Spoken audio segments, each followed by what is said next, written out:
Hello, everyone. I wanted to welcome you to today's webinar. I'm Tony Corbin, the publisher of School Transportation News. Thank you for joining us. Our webinar today is brought to you by Synovia Solutions, a subsidiary of CalAmp.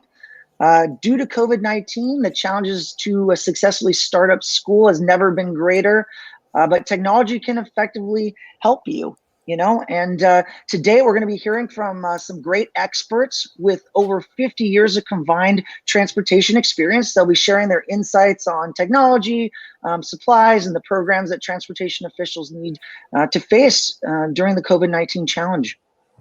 All right, so before we get things started, I want to do a few housekeeping items. Today's event is scheduled for 1 hour. It's being recorded. Be available for playback shortly afterwards. We'll have a 15-minute Q&A session after the webinar concludes at the end. And throughout the presentation, feel free to type into your questions box, thoughts under the webinar console. If we don't get to your question, don't worry. It'll be logged and someone from Synovia will get back to you. Also note the attachments button on your screen. You'll find a PDF download of today's presentation. And I am going to introduce today's MC from Synovia Solutions, Mr. Brian Mitchell. Brian, I'm going to hand it right off to you, sir. Tony, thank you very much. And thank you to all the student transportation professionals for joining us across the country. As we prepared for this, I've had several conversations with our customers across the country, stretching from Los Angeles to Washington State to Georgia, Texas, and the one constant I'm hearing is uncertainty. And we don't expect that to change anytime soon, and we know things will continue to change. So we'd like to do all small part in informing you the best we can as to conditions on the ground today. We appreciate a lot of you are in a very difficult position, and your time is very valuable. We're going to move through this fairly rapidly, and I'd like to correct Tony in that we're not going to wait for the end to have a question and answer session. We are going to do a question and answer sessions throughout the process. So as questions arise, please do not hesitate to shoot them across. We have selected several parts of the presentation to pause and take questions. We don't want to wait to the end. We want everyone to really feel this is more of a conversation. So please, as you have questions, shoot them across. As we get started, this seems like forever ago. This was literally this month last year when I shot this picture of some of the customers in Cobb County, Georgia, who were literally using our product, the Here Comes the Bus app, to track their children's school bus when we went out and did some customer testimonials. I show this picture not to remind us of how normal things once were and how delightful they were, just to be without masks and close to our loved ones and even strangers for that matter, but to remind us all of the extraordinary expectations that our customers do have, whether they be parents, students, administrators. For better or worse, we all have these connected devices that we carry around everywhere. Here Comes the Bus has been so successful because it helped met some of those expectations in terms of real-time information as to where your child's school bus is. Despite the challenges out there, I think it's safe to assume that we're going to still be facing very high expectations in terms of how we communicate, where we communicate, how we share information, and essentially our sense of coordination and collaboration with our customers and our community. So I think this picture is important. It reminds me of our customers, and most importantly, it reminds me of the students that rely on us every single day to provide them the tools they need to get to and from school safely. A little bit about us, Synovia Solutions. We've been in this industry for 19, going on 20 years. It'll be 20 next year. When GPS was still quite like magic, before we all had these connected devices in our pockets and the ability to map our way around the world, we were developing software to help school buses be safer. We've been in this for a very long time. Last year, we were acquired by CalAmp, who's got even more experience. They've been in this industry for 38 years and literally have a global customer base relying upon both their hardware and software, more than 10 million vehicles connected globally. Here Comes the Bus, launched in 2015, literally with a handful of customers and a dream. right? Can we use that connected power that we find in our pockets to improve the safety, convenience, and peace of mind for parents and for school districts? 5 years later, we've got 2.1 million users and still maintain a 4.6 star rating on the Apple App Store. I think the answer is a very firm yes. Even we sometimes are astonished with the success we've had and with the way we're building our ability with this simple idea to serve so many people across the country. And then Bus Guardian, you're going to hear a little bit more about this today. Bus Guardian is our newest product, and it is born of the same sort of spirit of innovation and focus on student safety that brought you Here Comes the Bus. You'll learn a little bit more about what Bus Guardian can do throughout this. Well, we certainly don't want to make this a sales pitch. We want to make this an opportunity to inform, to educate, to share best practices. That's why we've brought together a tremendous panel of experts. Brad Bishop, a lot of you know, he's been at the helm of our sales team, out working diligently to share our expertise and to take care of our customers for those 19 years. Micah Brassfield comes to us from Transpar. They are a transportation consultant who work with K-12 customers around the country. She's going to share a lot of what she's learning as she works with customers literally from Hawaii to New England and helping them understand what they need to do to get kids to school safely. And then we're really, really honored and pleased to have Alyssa Schubert here. One of the great joys we get is to work closely with our customers and to see the way they use our solutions to improve the way they do business. Alyssa's got a lot of experience. We're going to allow her to introduce herself here in just a moment, but she really is the honored guest here. Like yourself, she is committed to student safety and to taking care of her drivers and all the things necessary to make her fleet work and work well. So with that, I'd like to turn over to Alyssa to introduce herself really briefly, talk about her background before we dig into the meat of this presentation. Good afternoon, everyone. My name's Alyssa. I am a fleet manager for 2 school districts in Pennsylvania. I work for a contractor who serves 7 school districts, and 2 of those happen to be mine. I started out 18 years ago as a substitute school bus driver, and I've gone all the way to the ranks of fleet manager for 2 districts. So I'm hoping today that I can share with you some information, just some things to think about as we come into this school year, which if anybody's reading guidelines and getting guidelines from the state, as soon as you make a plan, 10 minutes later it's changing because they've got new guidelines. So I'm really hoping that we can have a good conversation today. And with that, I'll pass it back. Thank you, Alyssa. Again, you know, this wouldn't be a success without your participation, and we want to thank you at the start and at the beginning here and at the end as well for your generous time to share your expertise. And now I'm going to turn it over to Brad Bishop, who's going to help us decipher this. Thanks, Brian. Yeah, so I thought we'd take the next 50 minutes and go through each one of these bullet points, you know, piece by piece, and make sure everyone's 100% compliant, because that's feasible, right? No, I hope you get my sarcasm there. So this is what we know, right? The CDC put this out a while back. I'm sure all of you have seen this more than once. From that, obviously, there's been recommendations at the state level and county level and local level and so on. So the challenge across the board is the same, right? How do we keep everybody safe? How do we get to school in a timely fashion while doing our best to, deal with these guidelines? So at the end of the day, there's a lot on this page. I'm sure you all are very familiar with that. So what I thought we would do is kind of translate that into 3 main categories, right? So first and foremost, even, from the first school bus that was ever on the road, student safety, right? And driver safety. So we've got kids and we've got drivers. We want to make sure we do everything we can to keep them safe, right? Priority 1. Priority 2, communications. So as Brian shared earlier, parents have pretty high expectations. Those expectations are only going up. I'm a parent. I've got 5 kids. Our house is chaos. They go to 5 different schools, or at least they're supposed to go instead of 5 different schools. And so far here locally, I'm in Indianapolis area. Our district has said they're going to hold until Labor Day. So we're supposed to start, 1st of August in person. And they're going to hold until Labor Day to do e-learning for that first month. So for those of you that have kids or friends with kids at home, especially more than 1 or 2, e-learning at home is very difficult. So I'll just say that. So I can't wait for them to get on the bus and go to school safely. But communications, right? A key piece.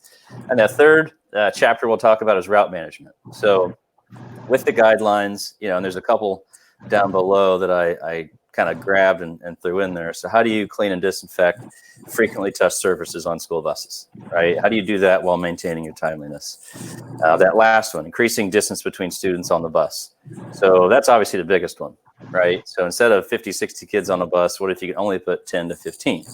How do you manage those routes? How do you change them? How do you keep an eye on them? So today we're going to look at each of these 3 categories. I'm going to share a little bit. Alyssa's going to share a little bit, and Micah as well. But let's start with student and driver safety. So, again, beyond, I should say pre-COVID, this is priority 1. That's now even more critical because we want to make sure we are doing everything we can. So we'll talk a little bit on the Synovia side about student and driver contact tracing, what that looks like, how it works, and show you some examples of that.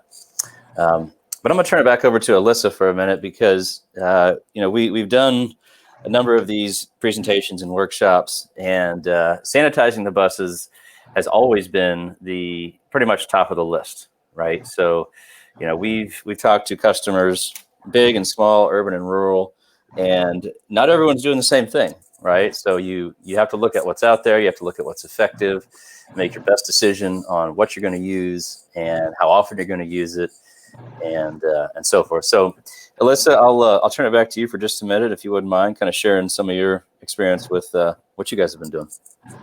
Okay, so here I'm in Pennsylvania. I'm not sure if I mentioned that before. So our state's a little bit different than others, and the way we break our districts down, we break it down not by county, but more by township type stuff. So, and everything can change. We contract between 2 different counties, and neither county is the same. So what we did is we tried to come up with a guideline that would work for everybody. So what we've decided to do is we are going to, at the end of the day, do a type of deep cleaning on the buses with a nebulizer or a fine mist spray. And we are getting a chemical that they use in the hospitals and in the classroom. So you can take this chemical and spread it from the front of the bus to the back of the bus. You let it get on all the surfaces. You let it completely dry overnight, and you do not have to wipe it down. It takes about 10 minutes to dry and kill everything, and then the bus would be sanitized overnight. Now, recently, we've gotten some more guidelines from the state, and they want us to do a little bit more. So they're recommending between runs that we disinfect the buses. So we're using like a high contact surface area, like the railing and things like that. And we're going to have the same type of spray in a bottle that we can spray onto that handrail and wipe it off. We're trying to use chemicals that the schools use so that we are using the same chemicals that the students would come into contact both places. So nobody's having to change. We're trying not to do it and make them wet when students are on the bus because you have the fear of students who are asthmatic. The chemical smell can make people sick. So we're coming up with some different things that we're doing. We're also going to be venting our windows and also the roof hatches. Depending on the season, will allow us to vent the windows a lot versus a small amount. So we have a lot of stuff going on like that, but we found that the nebulizing or the mist spraying at night seems to be the best thing that we've come up with. And it's like a deep clean, no touch, and very fast. And with that, I'll throw it back. Thanks, Alyssa. So, Micah, why don't you share a little bit on what you're hearing out there with social distancing and some of the ridership census data. I know districts have reached out to the parents. Depending on where you live. I know ours reached out to us and said, "Hey, are you willing to come back? How often? What are your expectations?" Would you mind sharing just a little bit about your experience? Yeah, absolutely. So as Brian mentioned, we support districts from Hawaii to Rhode Island, and I work directly with our districts in Texas, Missouri, Oklahoma, and one of them in Pennsylvania. And as Alyssa shared, a lot of it really right now is dependent upon the guidelines that both the federal, state, and then local district levels are giving. And so when it comes to social distancing specifically, we have districts who truly are considering strictly adhering to the CDC guidelines of trying to social distance, 1 to a seat, every other seat. And then we have districts who recognize that for their particular community, that's not feasible. And so they're going to do what they can to protect students, whether that be requiring students to wear PPE and still allowing seats to be filled per normal capacity, but also having them sanitize before they get on their bus, their hands, and just doing their best to keep students safe.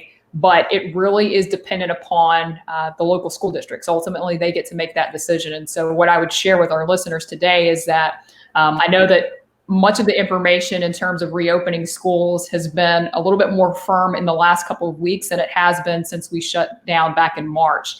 So if you've not yet had the opportunities to have conversations with your districts about what the expectations are from both the district level leadership as well as the community in terms of how many students they would like to see on buses, those are questions that you need to ask. And that's what we're encouraging our districts to do right now, is to say, is it feasible for us to social distance? And if so, is that 1 to a seat, every other seat, or is that just 1 to a seat using every single seat? But we're all across the spectrum right now, and it truly comes back to what are the expectations from your district and community. Gotcha. Thank you. Yeah, and you're right. I think that the decision on the distance, right, obviously is going to have a huge impact on capacity and routes, and do you have enough drivers? Do you have enough buses? Do you have enough time? Right? Are you going 5 days a week? Are you going 2 days a week? I mean, there's a whole host of questions, right, and decisions that have to be made. And for the audience, just to give you a heads up, Mike is going to share a little bit about that towards the end of the presentation on how Transport goes about that. So let's talk a little bit about student contact tracing and what we mean by that. So this is obviously in the category of student driver safety. So on the student side, I'll kind of give you a little explanation here of what we're talking about. There's a lot of a lot of pictures on the screen. So if you look at that top right there, that's a report, right? That's going to show which students are getting on and off the bus. So basically, and I'm sure most of you are familiar with some sort of student ridership technology where a student scans on and off a bus. So barcode, RFID, something along those lines, and we know who's riding, when, and where. We have an accurate manifest, right? So we know exactly, who the kids are that are on that bus. And where this becomes, very, very important, but also time sensitive, is when it comes to contact tracing. So let's say little Joey comes halfway through the school day, has got a fever, right? And everyone's concerned about, is it COVID, is it not? But moral of the story, we need to know what bus did he ride, who else was on that bus, who got on before him, who got on after him, all of those questions, right? And then obviously in the school building as well. But as it relates to transportation, now all of a sudden there's going to be a pretty urgent need to know the list of those students who scanned on and off and when, right? To be able to sort that and see that. So Alyssa, if you wouldn't mind, can you share a little bit about, your experience with this technology, kind of pre-COVID and your experience there, and then I guess what you might anticipate here this fall? Sure. So we have had student ridership at my district for 5 years. We're coming into the 6th year now. So when we first started out, participation by the students was not what we expected, and help from the administration was not what we expected. So the first year was really tough. The second year we went into it, we developed some more guidelines and got some more assistance from the administration in order to enforce the rules, because as everybody knows, nobody really cares about this till you need it or you're missing a child. And now we're going to use it probably for contract tracing. Over the years, we've gotten to about 98% participation, all student levels, and with the administration. So you always have that couple students who just don't want to follow along, but we're doing really good, which gives us, coming into this year, I think we're ahead of the curve on doing this. If anybody's doing this new, you really need to work with your administration on how you're going to enforce this so that it kicks off correctly, because it can be troublesome. But what we're going to be able to do this year, since we have such good participation, is we will be able to tell, as Brad said, who got on the bus, when they got on the bus, how long were they on the bus, and who did they encounter. Because there may be students who were on or off before, and it wouldn't affect them. We'll also be able to tell which bus driver they came into contact with, because there's another part of this for the driver where they scan onto the bus, so we're tracking them too. The only part of this is who did they sit within 6 feet of, because 6 feet seems to be the magic number. So I'm just throwing out here what we're going to be doing. We are going to be having seating charts for every bus this year, for every grade level. It's not something we normally do for our higher grades, but to enforce that 6 foot, be able to track it even better, we'll have the scans, and then we will also have the seating chart, and we'll be able to tell who was within 6 feet, which is supposed to be the most crucial area. So then you might have people that weren't within 6 feet and they are also on the bus with them, but you'll be able to like really drill down. Another thing I wanted to throw in here is the accurate manifest. That's great. And you have an accurate manifest for your students that ride on your routes that are planned. One item that we do, since we have students scanning, is when we take out our sports runs, we're able to turn off the routing portion, but still build a manifest for that bus as the kids scan on. So even though we won't have a manifest, we can scan them in for a field trip or a sports related event, and we will still know who was on that bus and who they came in contact with. And I think that's a great thing also. So I think that's a unique feature. And on that, I'll send it back. Yeah, thanks, Alyssa. And you're right. So the 98% is pretty darn impressive. I always tell people, the hardest part of the technology is not the technology at all. It's kids and cards, right? So if kids would participate, at the level that you've got it going, then I think we'd be in pretty good shape across the board. So kudos to you all for working through that. And I agree. I think that first year is tough. So, for the districts out there that are saying, okay, well, I need this technology, I need it now, happy to help. But at the end of the day, it doesn't happen overnight, right? So this is obviously a long-term strategy. So you mentioned this a little bit earlier, and I'll probably have you share a little bit more about the driver piece. But, obviously we want to make sure drivers are safe as well, right? So as you all know, there's much higher risk, for the population that a lot of bus drivers fall into in terms of age, and it's concerning, right? So you've got driver shortages, you've got challenges out there already. Add to that the potential for maybe some drivers are not wanting to come back or not sure about it. So at the end of the day, what can we do to help, right? So everything you're doing relative to PPE stuff, absolutely, right? If I were a school bus driver, I'd want to know, okay, how are you going to keep me safe? But also contact tracing, right? So if I'm driving the bus and I log in and run my route and come to find out, that 3 days later, one of the kiddos was ill, well, I'd like to know if I drove that bus and if I was on that route and how long, and were we on at the same, for how long were we on that bus together? So in addition to, the student piece, there's also the driver piece, right? Wanting to make sure that, who's driving and when and where.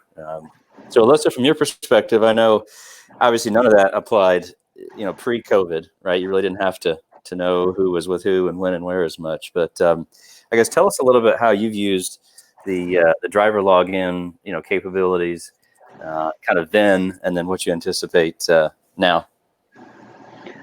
Okay, so before COVID, we had our drivers logging in, and it's a really nice feature. You don't have all the paperwork anymore. So the way we do things here is we allow a driver to log in 15 minutes before they leave our lot to perform their pre-trip and fuel their bus and everything like that. So the one nice thing about this instant reporting and everything that pulls together that you're seeing on your screen is you would set zones up in your area, and as your driver passes through those zones, you can tell what they're doing. So when they leave your lot, you can tell when they left your lot. You can tell when they started the bus. You can tell when they got to the first stop, when they got to the school. So you can really zero in on your time. And the nice thing about zeroing in on your time now is you will be able to look for opportunities where you might be able to add a small additional run in the event that we have to transport multiple times for a run to be completed. So you might have some windows of opportunity that you'll be able to see very easily where you have stagnant time with your drivers. You can also tell if you have park outs. Are the buses running on time? Did the driver start up the bus? I'm fortunate here where my buses sit behind me so I can see them all. That makes it nice. There are a lot of districts that have park outs, and everybody oversleeps every once in a while, or the bus won't get started. There's some nice things that you can see instantly, whether or not that bus is running. Quick glance at the screen, you can tell whether or not you've got a problem out there. Maybe you got to wake somebody up. But I think it's going to really come in handy this year for tracking the drivers. Which bus did they drive? Which students did they have? Because your login follows the driver and the bus. That's critical for contract tracing. I also think it's going to allow people to find those windows of opportunity where you can grab some time, maybe make a run so that we can get the kids to school and bring them home, where you might have long gaps of time, 20 minutes or something like that. You'll be able to shorten those up. This made our runs very efficient prior to COVID-19, and I think it's going to help people during COVID-19 to see those windows of opportunity, as I call them. Awesome. And I'll give it back now. Yeah, thank you. No, and again, you get the Gold Star Award for basically using every piece of technology that that we can provide, because I've known you guys a long time, and I've seen how well you use the technology, for operations and payroll management, and now, with having to capture who's, when, and where, you already have the tools in place. So it's just a testimony to you guys and your forward thinking. Pretty exceptional. So we've talked about student and driver safety a little bit. Now we'll talk about sanitization tracking and ways to help capture that. Then we'll take a little break. We'll do a little Q&A. So we want to do a Q&A about halfway through. It looks like we're tracking pretty well. But so as Alyssa mentioned, there's going to be, it sounds like a nightly routine for cleaning. There's going to be possibly after route, between runs, midday, depending on how you guys have your buses routed. And again, based on local decision, right? Both yours and those that are recommended to you. But at the end of the day, there's going to be a new checklist for drivers, right? So again, priority one, we want to make sure that those cleanings and sanitizations are getting done. Just like a pre-trip, just like a post-trip. The last thing that any of us want is for someone to not do that, and turns out, somebody was sick and spread it because it wasn't cleaned properly, right? So that's the first piece. Let's make sure it's happening. And number two, let's have accurate records so that if we need to go back and look, we can. So again, in the event that there's an illness on the bus, let's go take a look at who drove, who was on, when it was cleaned, how long it was cleaned for, all the information that no one ever thought in a million years you'd you'd want to look up. Now it's becoming a real need. So it's kind of a long way of saying, that same tablet on the bus where a driver can log in and it'll help out with the student lists. They can do their pre-trip, they can do their post-trip.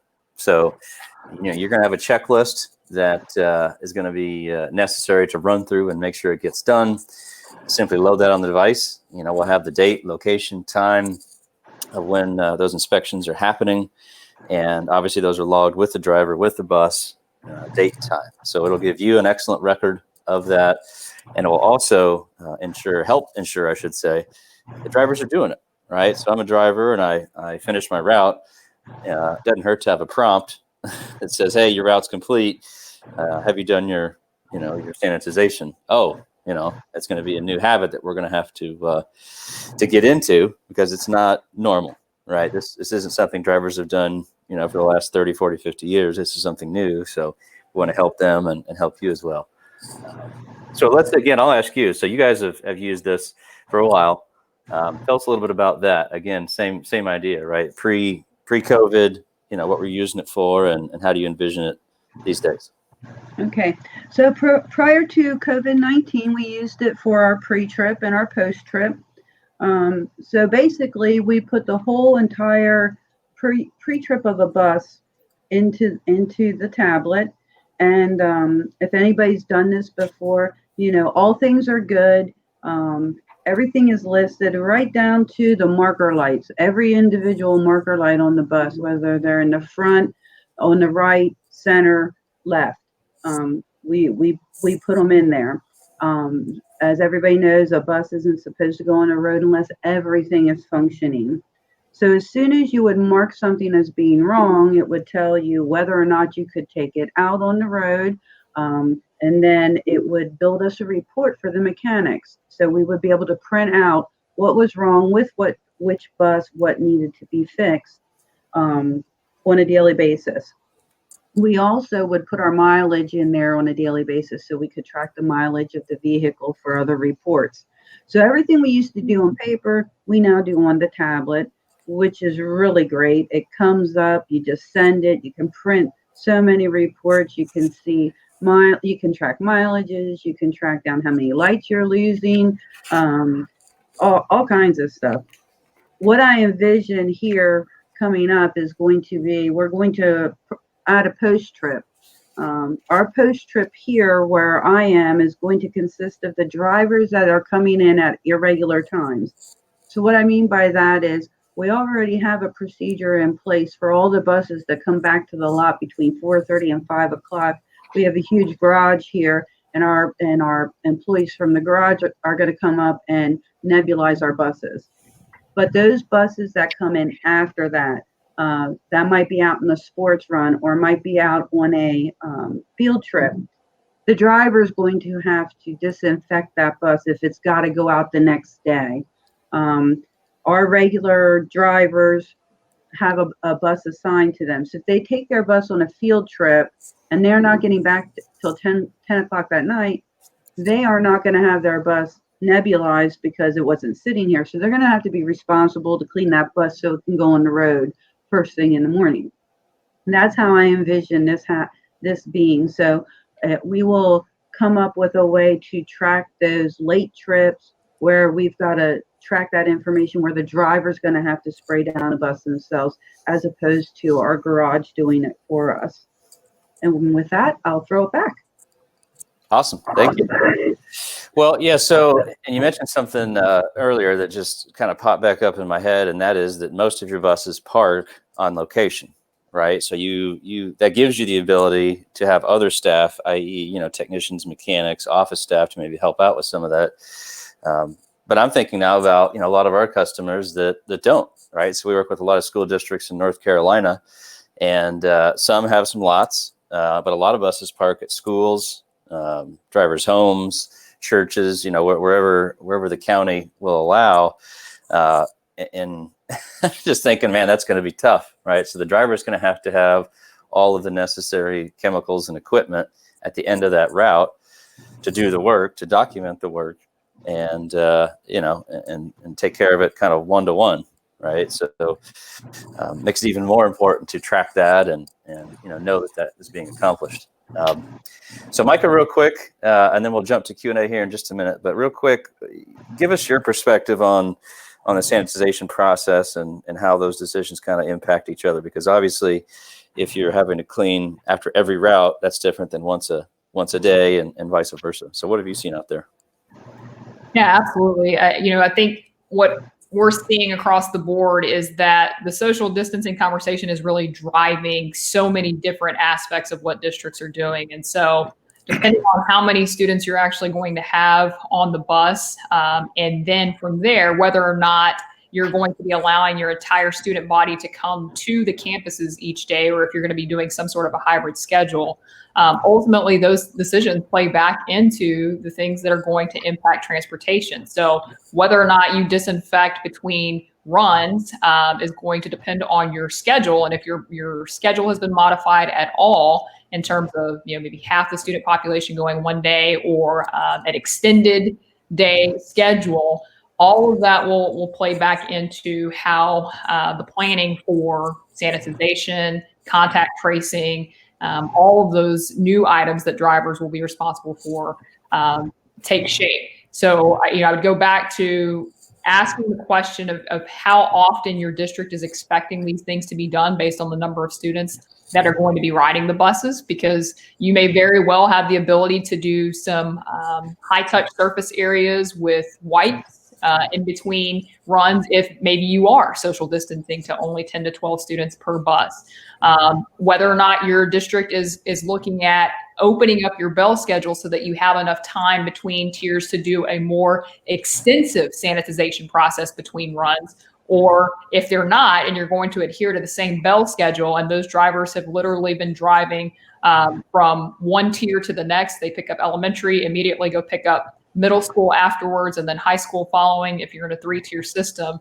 If there's not enough time for drivers to do that, then you certainly are going to want to make sure that after the full routes in the AM and PM, you've got a more thorough process of cleaning and sanitizing.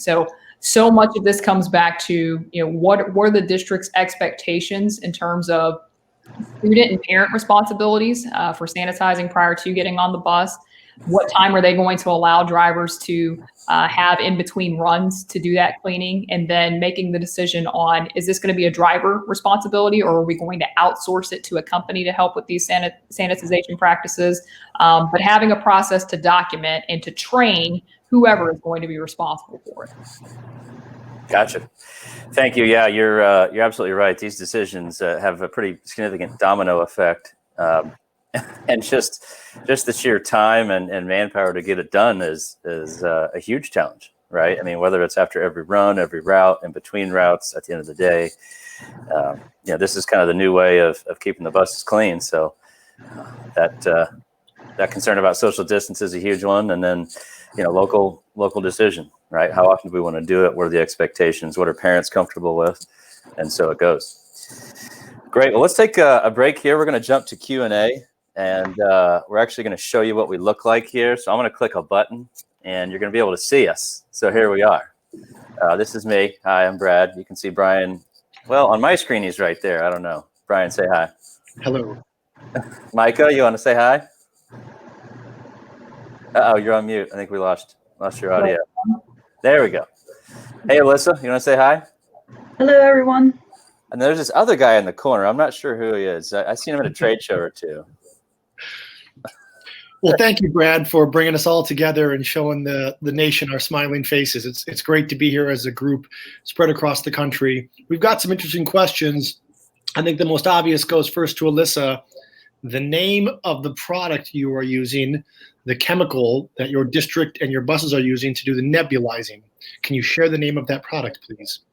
Sure. So the product name is HDQ, and it's manufactured by Spartan. And it comes in 5-gallon jugs, and you mix it with water. So that makes quite a bit.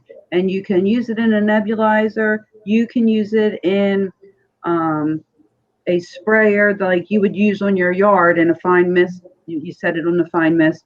You can also put it in the little hand sprayers and spray it on the seats directly.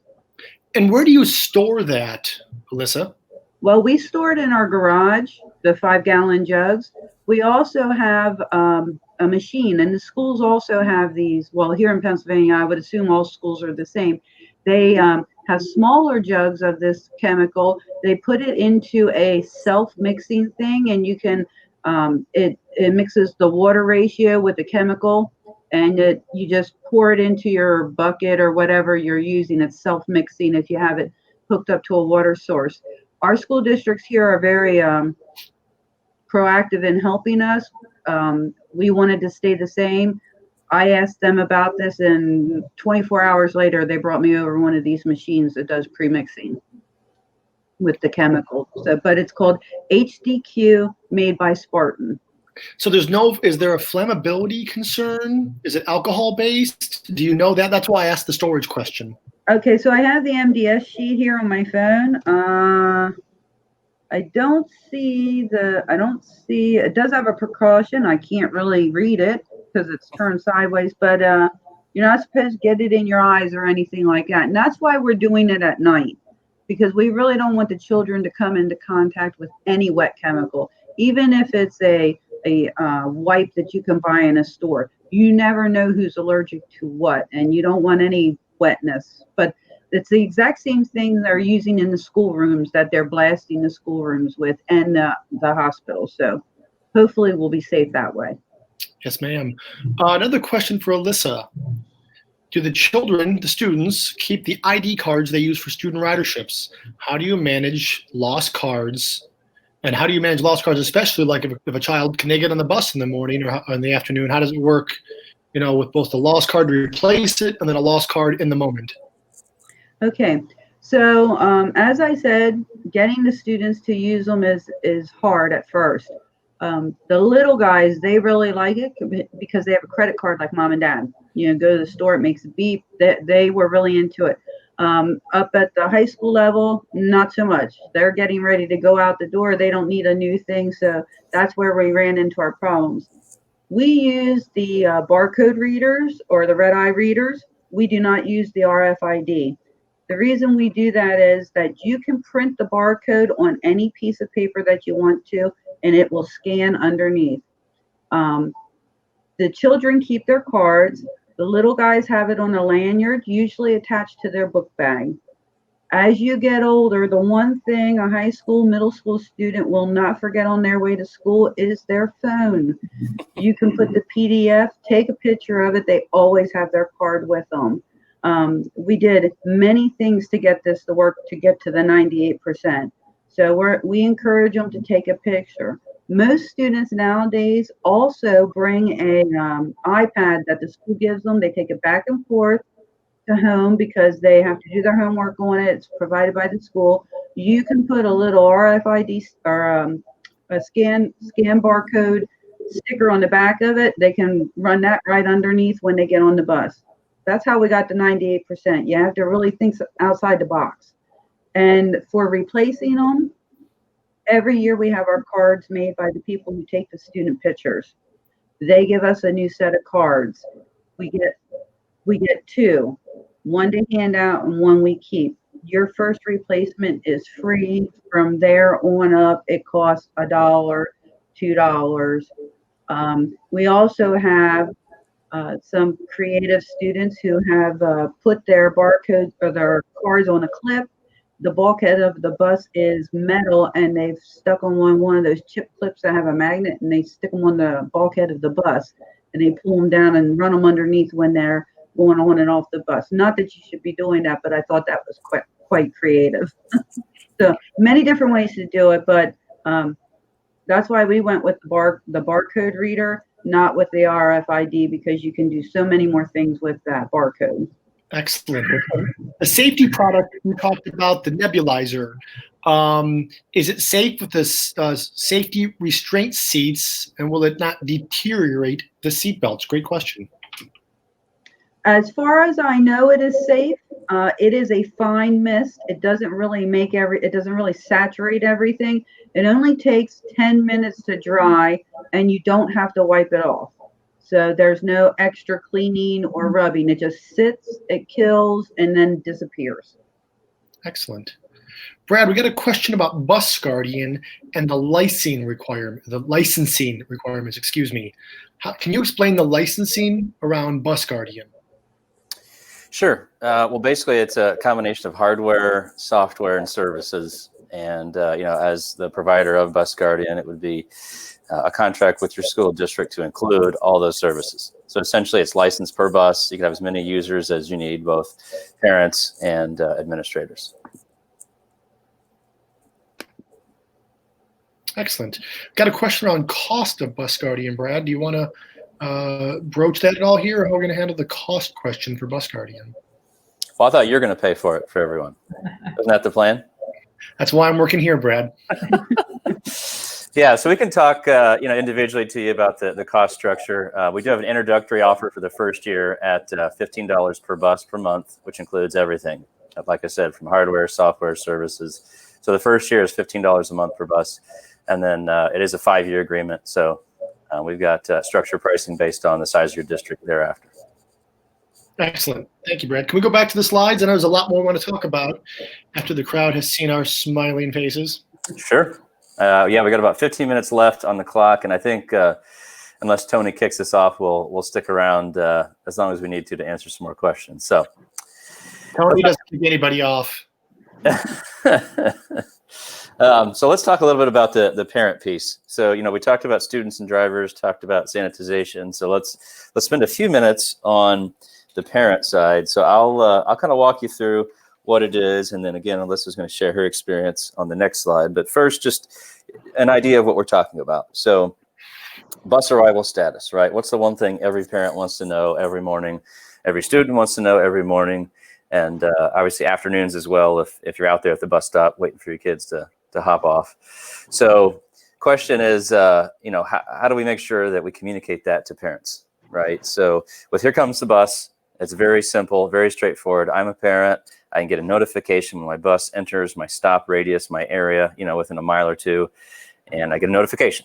Very, very straightforward. I get it every morning, every afternoon. It works by itself. It's great, right? I get a few minutes heads up to make sure we're getting out the door, which typically in my case, somebody's always forgotten something, right? There's a missing shoe. There's an iPad that we rent from the school that's left somewhere and who knows where in the basement. Forgotten lunch. You name it. One of my kids forgets it, halfway down the street. So that's the bus arrival status, right? Super helpful. The ridership status, same idea, but now with students. So as students scan on and off, I, as a parent, receive a notification of that. So when my high schooler goes out in the wee hours of the morning and gets on the bus, I get a notification in the afternoon. If I'm not home, super helpful because scan off the bus and I know that, yes, he made it home safely. And the third piece of the puzzle, so messaging. This is great. I call this the catch-all because something is going to happen, right? Driver doesn't show, bus doesn't start. Maybe you had to split routes. Especially with all the COVID stuff. You're going to be changing routes probably a lot more than you ever have. So as a parent, if you tell me that there's something going on, then that eases my concerns quite a bit, right? If you know that my bus is running 20 minutes late because it had to cover, half of somebody else's route, well, just send me a message. I get a notification through the app. I don't have to call. I don't have to throw a fit. I don't have to, petition my neighbors to to call the school board. And it's funny because, in our old neighborhood, some of the parents would get pretty upset if a bus was, 5 minutes late. And having worked in the industry for almost 20 years, I kind of looked at them and said, well, just wait. It's probably a sub driver. We'll be okay. And this is obviously Here Comes the Bus. But now kind of takes that out of the equation, right? So you can send messages. So Alyssa, let's pop to the next slide real quick. Let's talk a little bit about your experience and the districts that are using it, the districts that are not, and maybe some considerations for the audience, if you don't mind. Okay. So when this first came out, as Brad knows, we were torn on what we should do with this. For one thing, we do not want everybody to depend on this because sometime, somewhere, a push notification isn't going to go through. Somebody's phone's not working right, the internet's down. So we were really torn on this. So what we basically did is we opened it up for our districts to use. And we have it being used as another tool. We still require that our students be at the bus stop 10 minutes before the bus is supposed to arrive, and they should wait 10 minutes after, like we used to in prior to all this technology. We hope by telling people that they're not waiting to watch the bus cross over the magical line before running to the bus stop, because then they might not be prepared, depending where the student or where the parent put the radius thing. They might not be prepared to get on the bus. So we use it in tandem, and we've asked our parents to think of it as another tool, especially for the bus arriving to the bus stop. We don't want the kids running out there at the last minute, not paying attention, possibly crossing streets because they're running late. So to us, it's used as another tool. We have districts that do not use the scan cards, so all they would get is that push notification that the bus is arriving soon, and that the bus was in the area to drop off. And then we do have the districts that have the scan cards. They get more detailed messages. The proactive notifications are great. We just started getting into that right before COVID shut down. We've been bringing each piece of technology online, and as you know, Brad, Here Comes the Bus was the last piece for us because of being torn, but I think we're going to use it much more this year than before. And I think if we can keep that message with the parents that you still have to abide by these guidelines, this is just another tool, another helper. And with that, I'll send it back. Great, thanks so much. Yeah, and I agree. Right, this is a tool to help notify parents and students of what's going on with the school bus. And you're right. The caution is, don't use this as the be all end all, because what happens if a device doesn't work one day? We do have hardware on these buses, right? And hardware is never 100% all the time. So if a wire comes loose and that bus didn't work for a few minutes, well, don't rely solely on that. You still need to go out. And if your stop time is 7:05, we'll get out there. Don't show up at 7:04 and 59 seconds. Use it with with some caution, with some reasonableness. But yeah, I agree. I can tell you that we've seen a lot more interest in Here Comes the Bus here in the last couple months. Everybody's wanting to stay more connected, right? As Brian shared early on, we've got a shared journey here with parents and students. We want to make sure that they know what they need to know and help them along the process. So, well, now I think we'll switch it over to Micah, kind of give you a chance to talk a little bit to our audience here about school start planning, what you all are doing with your decision-making framework, and how you see that helping going forward. So, Micah? Yeah, thank you very much. So Transpar, we provide both management and staffing services as well as consulting and advisory services. And so we actually have Transpar employees that serve as directors, routers, leaders in the transportation department for school districts. And then we also work with districts who just simply need some guidance through an advisory capacity. And so one of the things that we developed back in April and rolled out at the beginning of June was a COVID decision-making framework. And one of the main things to keep emphasizing is, if you're unclear right now, which many districts still are in limbo in terms of the decisions that they're making, ask the right questions now. You need to know from your district what truly is the expectation, not only on campuses, but just from the community about what it looks like to get kids back to school safely in the fall. And for many of our districts, there is some sort of a hybrid component right now. We'll go back virtually to begin. We'll ease into in-person learning. But then we also have districts that very much are planning to go back in person. So regardless of where you stand and where you are in the country, ask the right questions. This decision-making framework was built in a platform that allowed us to track data and metrics. And so we can say, that 50% of questions have been answered and are clear to proceed with startup tasks. so that transportation can control the things that it can actually control. Startup this year for transportation departments is not going to be some of the same routines that you've done in years past. So anything that you can control, whether that's recruiting and hiring of drivers, you're still going to need to go through those processes. Just maybe simply need to safeguard them a little bit better. Control the things that you control. But more than anything, it's incredibly important for this startup to document, track, and measure your startup progress as much as possible. And so what we're using this framework for is, again, to ask the right questions, but to also help transportation departments plan in the areas of budget and finance, operations, fleet maintenance, safety and training, and personnel and staff, and tracking a list of tasks to determine how far they are from actually executing all of the startup tasks that they need to be prepared for students to return. So what you see on the side there is just an example of one district that is using the decision-making framework and the dashboard. It's tracking everything from recruiting and retention and how many drivers need to be hired to all of the tasks for various operational aspects for planning. And the last thing that I would say is, I mean, Alyssa's done a great job of kind of explaining from a district perspective some of the things that she's seeing. And as we work with multiple districts, each of you has, data and tools at your disposal. And if you don't, the transportation industry has just done a phenomenal job of coming together, with great companies like Synovia who are putting out information that is useful. And if you have a question or you don't feel like you do have the data or the tools available, lean out into the industry. There's so many things that you can be joining, these types of webinars, conversations that are being had. NAPT did a great job of publishing some of the STARTS task force information the other day. But know the data that you currently have within your operation, whether that's your ridership data, data from your routing software, your GPS software. Use the data that you have at your disposal to determine what the impact to your operation will be as you get answers from your district about what return to school will look like. And if you need assistance in terms of being able to track or just ask the right questions, that's certainly something that not only Transpart, but so many are in the industry are trying to do right now.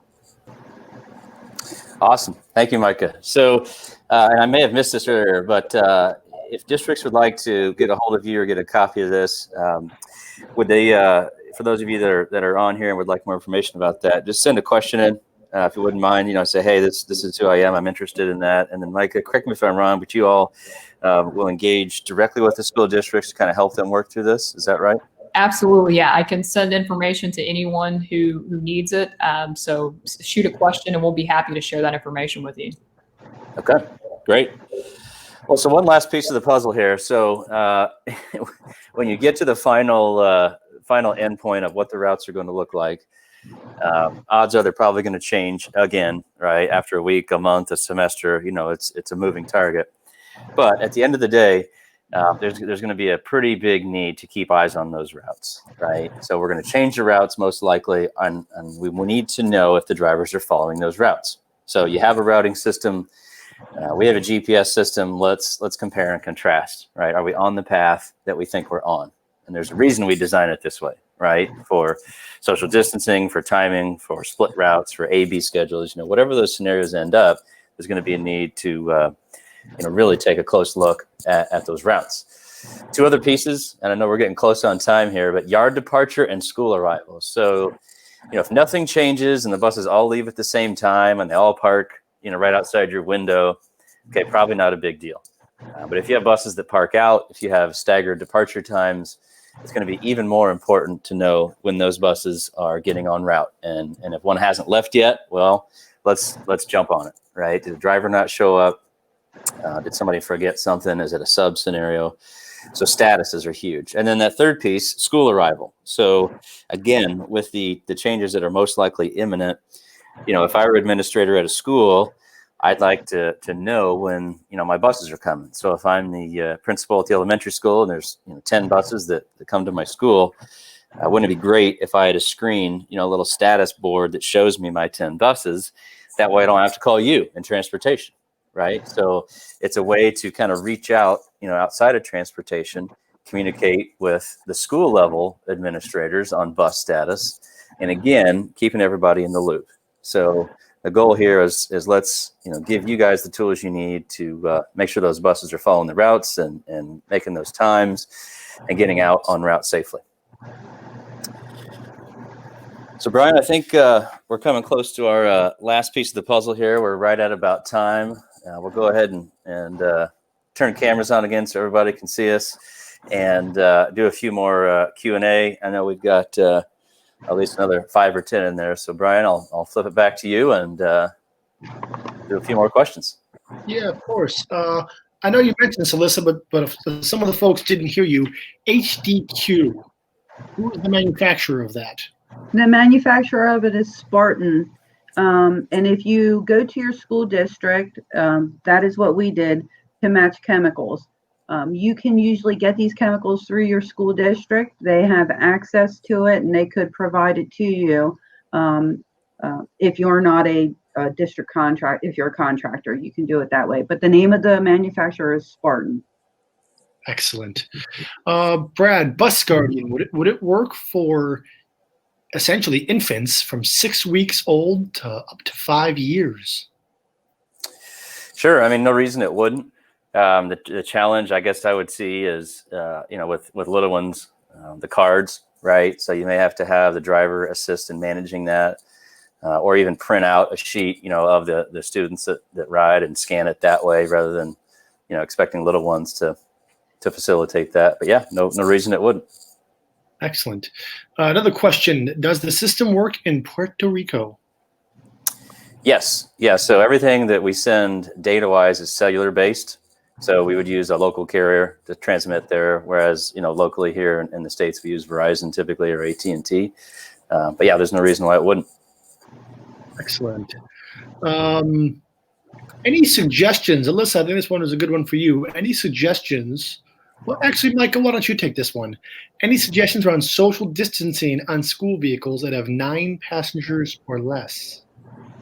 Yeah, absolutely. I mean, it goes back to understanding what is the maximum capacity that the district is going to allow. And are you looking at following the 6-foot guidance from the CDC? Some districts are looking at a 3-foot radius. So it goes back to understanding what are the expectations from your district. Are we talking about strictly adhering to a 6-foot distancing and a 6-foot radius around each student? And if that's the case, then you could pretty quickly determine whether or not that's going to be 3 students max now, or maybe that's only 2 or 1, depending on the size of the vehicles that you're talking about. So certainly get an understanding of if you're talking about strictly adhering to the full maximum distancing, and from there look at your ridership and determine how many students could safely fit under those circumstances. Thank you, Alyssa. On the practical side, where the rubber meets the road, Alyssa, do you have vehicles that small, 9-passenger? How are you looking to manage it? Yes, we do. So we have 9-passenger vehicles all the way up to 84.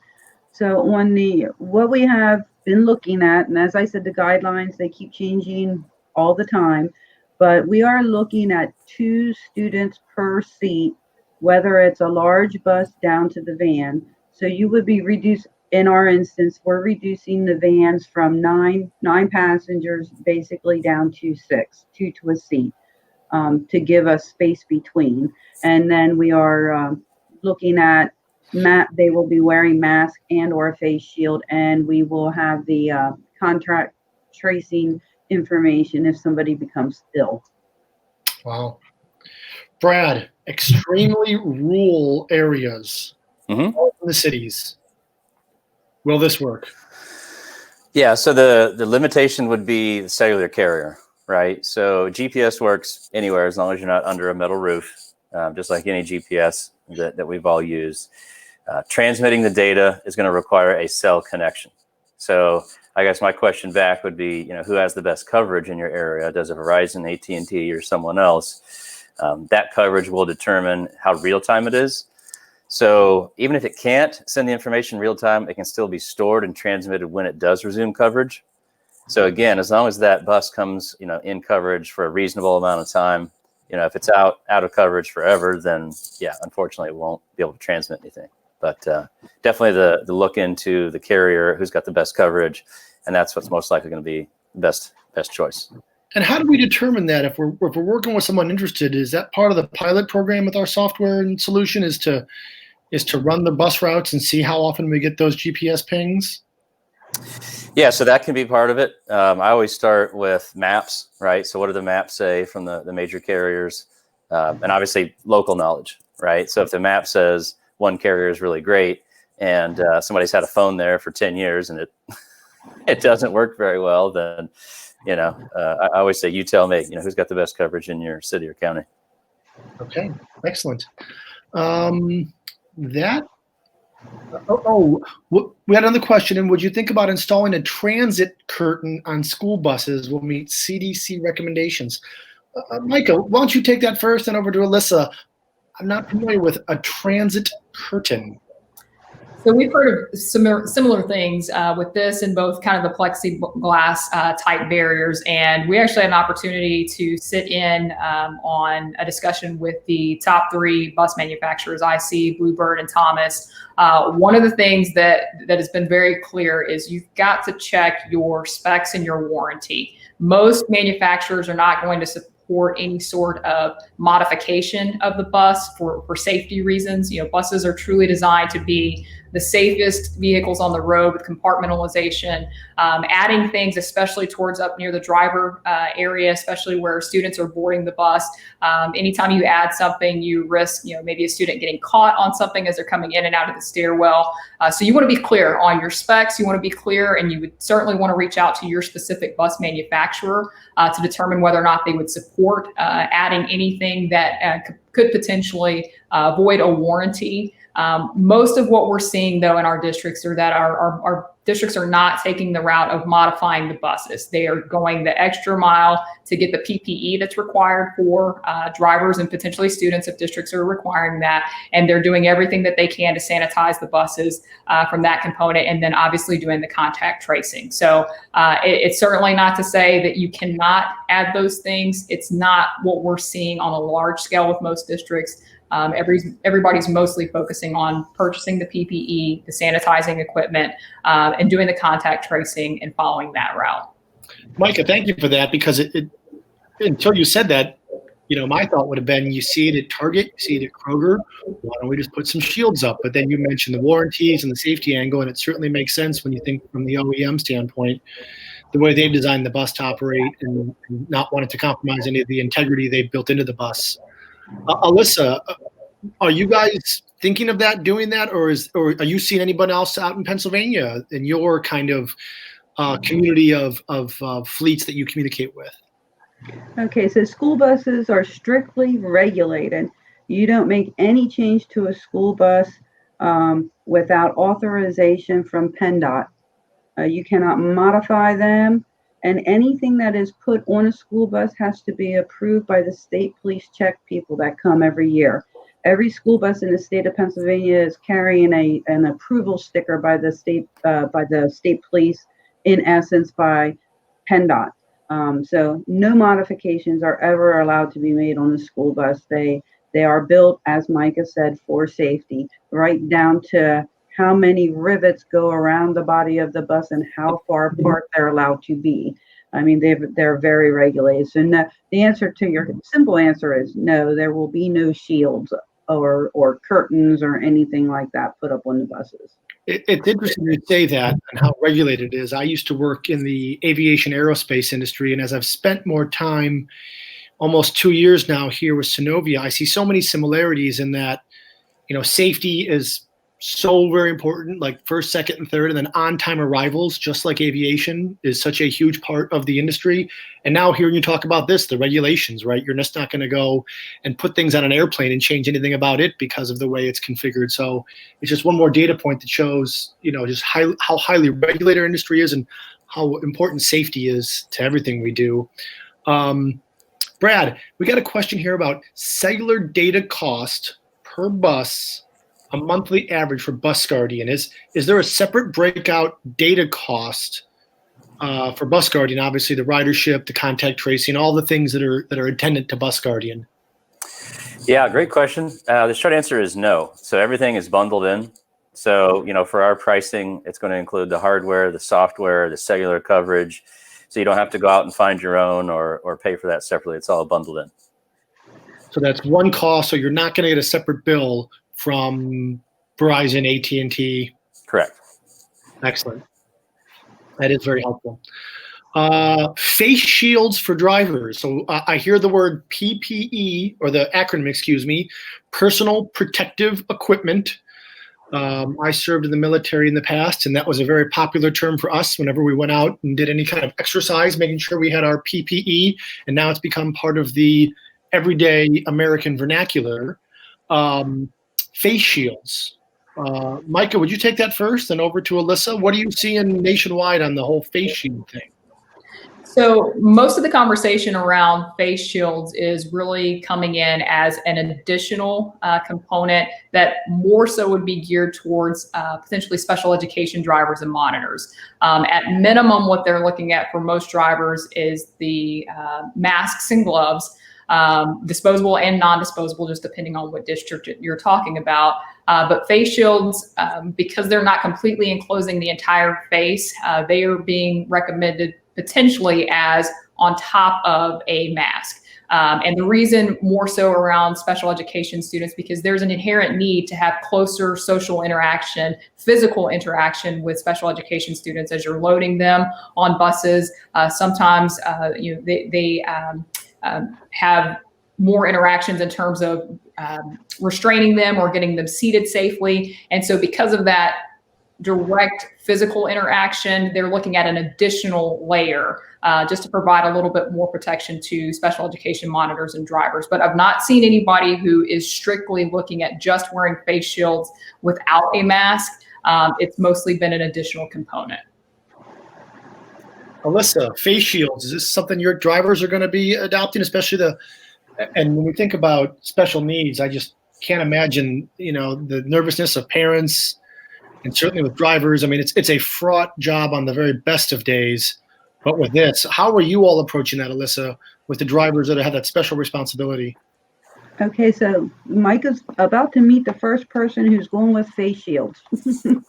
So here in Pennsylvania, the bulk of our buses are not air conditioned.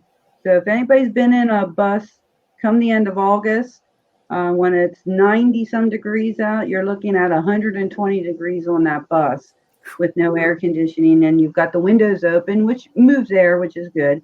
So any driver who's got a mask on, their glasses are going to fog up. It's very humid. It's going to be really hard to breathe through a cloth mask of any type. It's harder. So we are recommending our drivers, and we are ordering face shields now to give the drivers the ability to breathe and to keep them protected. But Micah is correct on the face shields for special needs. That's a whole different world. You can come into all kinds of contact with students with behavioral issues and just physical issues too, where you could be coming into contact with stuff. But here, where I am, you can wear a face mask if you want to.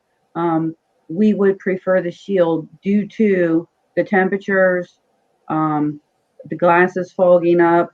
We certainly don't need anybody passing out on a bus. I don't know if any of you guys have seen news reports where people are passing out in grocery stores and things like that. They've got too much CO2 from the mask, and we certainly don't want that on a bus. So we're going with a shield for those reasons. Wow, that's tremendous feedback. We're going to take our last question here. I know I've talked to a couple of districts that said they are making really no effort around social distancing because they simply don't have the buses nor the manpower nor the routing capacity to manage it. And they're just doing a strict enforcement around the masks, right? So lots of PPE. Your thoughts on that, Micah, then over to you, last Alyssa, before we close it out. Yeah, we're really seeing everything across the spectrum when it comes to social distancing. And as you said, there are many districts who can't even reasonably consider social distancing because they have such high ridership, or doing so would require them to add additional buses as well as drivers. And it's just not feasible to do that within the time frame now that we're talking to, that we're preparing to go back to school. So again, I would certainly make sure that you've asked that question of your district. And for the districts that are considering very strict social distancing parameters, they are also having to consider massive bell time changes, calendar day scheduling options that are being modified. Some of them are going as far as to look at where their highest ridership lies at a particular grade level or at a particular tier, to ensure that those students who maybe have the greatest need for transportation are getting to school in person if they are going to require that. So there's so many different options, but it truly just comes back to what is your district's intent for this fall? Are they looking to have everybody back 100% in person? But they're also going to require you to distance on buses. If so, that's going to be a very tough situation where there's going to have to be a compromise somewhere. But at some point, the conversation comes back to how many students are we going to allow on a bus? Are we willing to modify our scheduling in order to accommodate that? And do we have the resources to either purchase more buses? And at this point in the game, it's a little late for that, or to hire enough drivers to cover those routes. But certainly ask those questions and get as much information from your district on their expectations.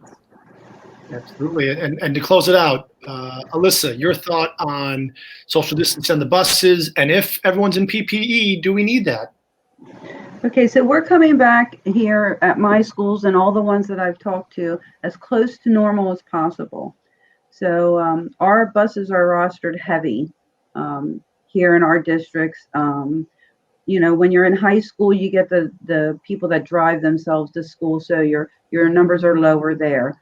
But we're usually rostered 3 to a seat. So we're going to try and take it down to 2 to a seat. And the way we're doing that is we're surveying our parents. Are you going to be driving your child to school? Can you let us know? And then we're going to try to reduce the numbers on the bus. But we just don't have there's not enough drivers out there. Anybody who deals with school buses, you know, there's a national driver shortage. It's not an easy license to obtain. It takes a lot to get a school bus license. So we're going to reduce as much as we possibly can. Our administrators are telling us they're going to say, hey, you have to wear the mask. But we can't be the mask police on the school bus. We've got to drive the bus. If a kid shows up without a mask, we can't refuse them a ride because we don't know if anybody's at home. So we're going to have to bring them to school. We've gone over all these scenarios with the school, and we're all pretty much on the same page. The best we can do is we're hoping for 2 people per seat. We can't guarantee it. We're going to get as close as possible, and we're going with the PPE. There's just not enough drivers out there, and it would be way too expensive for the schools if they had to purchase all these additional buses. There's just no way it can be done. Excellent. On that very sobering note, thank you very much, Alyssa. Your expertise and time is hugely appreciated. Micah, obviously, thank you as well. A great amount of knowledge you bring to bear. Brad, from here in Indianapolis, thank you. We're going to kick it back to Tony on the West Coast. And for all the participants who joined us across the country, thank you very much. Good luck to you all. You have a huge task in front of you, and we're really wishing you the best as you face the greatest challenge the industry's ever seen.